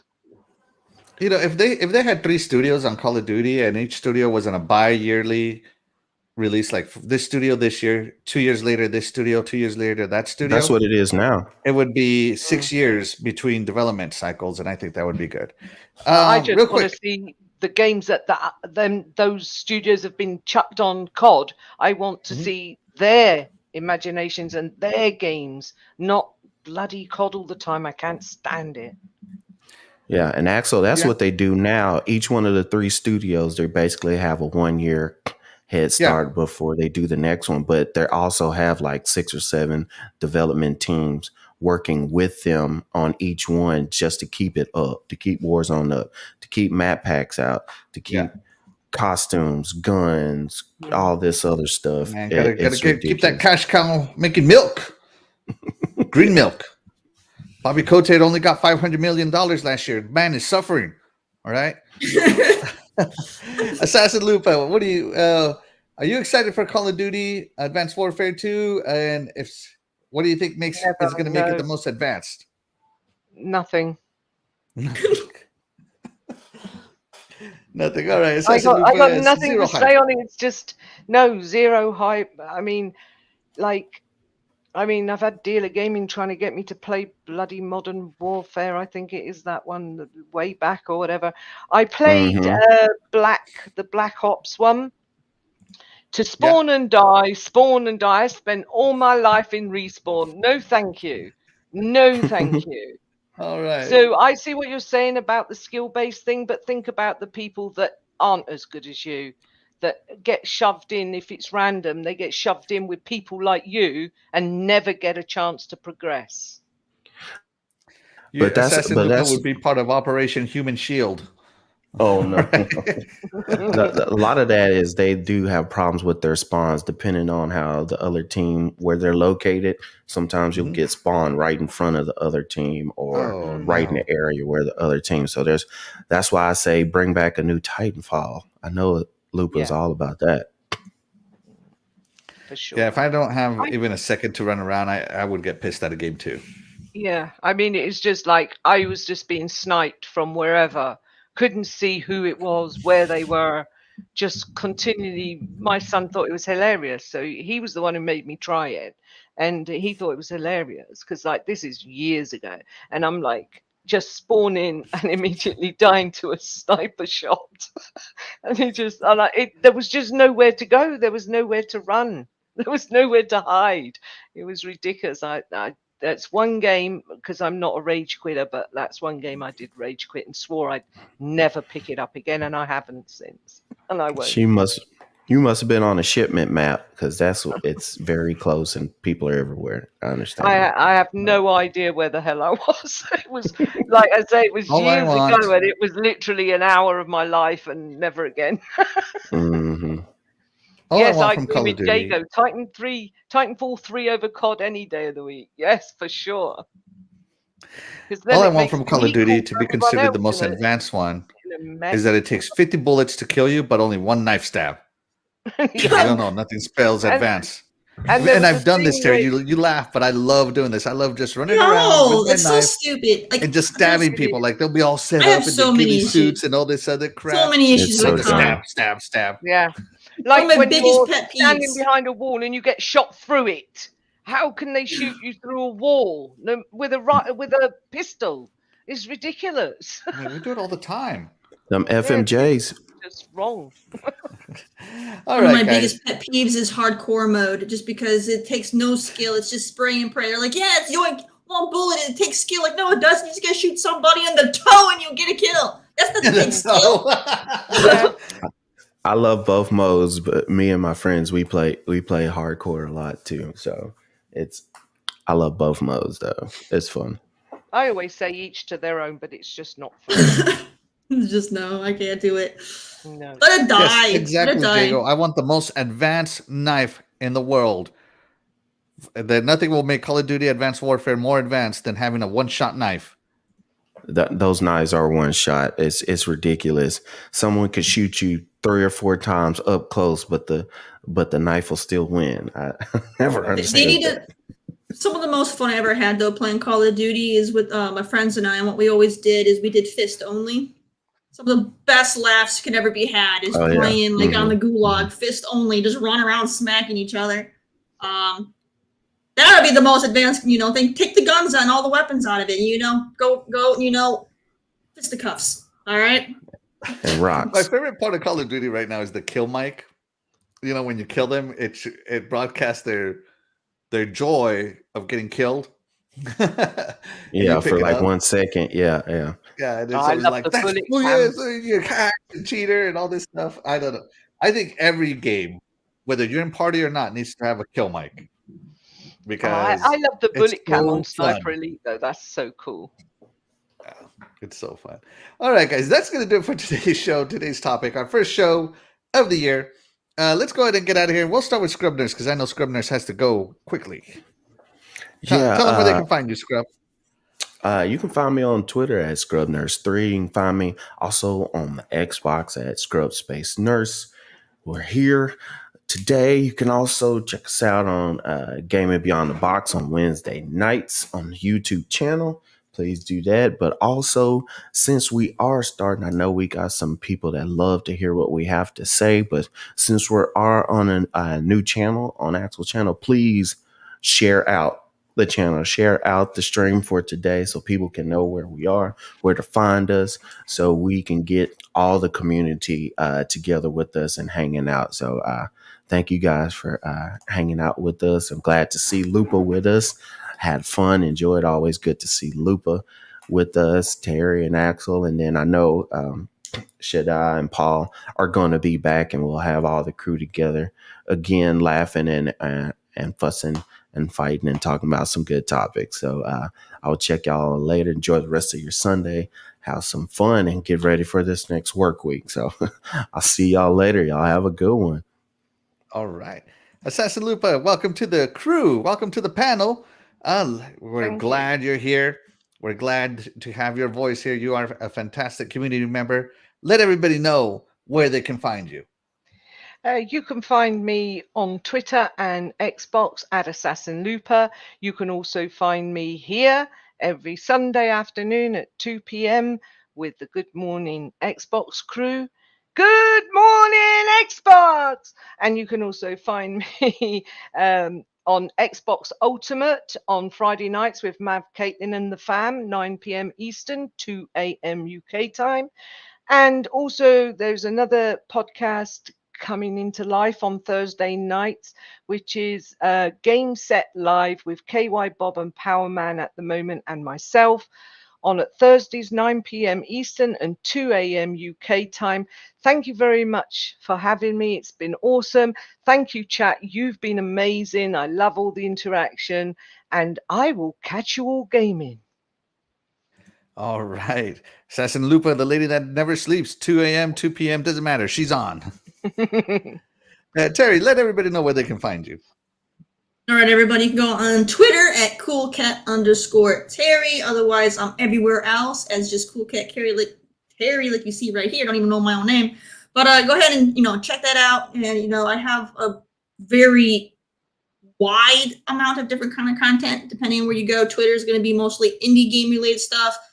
Instagram is going to be more stuff that has to do with like my cars and like my car and whatnot. And then Twitch. I'm there Monday through Wednesday playing whatever suits me at the moment. I try to stick with co-op stuff mostly, but go ahead and check all that stuff out. Good times to be had. All right. Thank you so much, Terri. And of course, I'm Axel1324. You can find me here and on Twitter at Axel1324 Gaming. You can, or not Twitter, Twitch. On Twitter, you can find me just Axel1324 and Xbox just Axel1324. Guys, thank you so much for tuning in to the first show of Good Morning Xbox that I'm hosting. You could have spent your morning doing anything, including sleeping, but you chose to spend it with us, and we appreciate you guys for that. And remember, guys, this is what makes our chat the MVP, is because you guys choose to spend your time with us. We'll catch you guys next week.